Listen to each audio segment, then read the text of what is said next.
Hello, my name is Rachel. I'm a Brazilian, and I got involved with internet governance while I was in my master course about international law, and I wrote about internet governance and the sovereignty principle.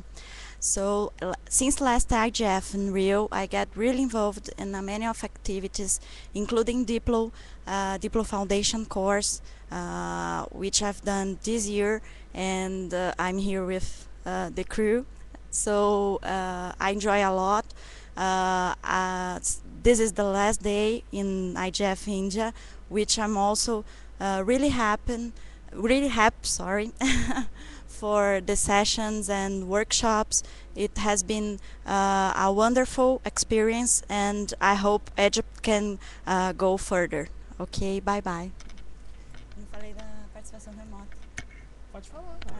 Daí você edita depois? Ok. Não, você tá So falando. one of the activities we have been working with in Diplo community, and that now has gone beyond that, is the remote participation, and this has been a wonderful experience also, with good feedback from the community, and I hope we can also learn and get better each year. Okay.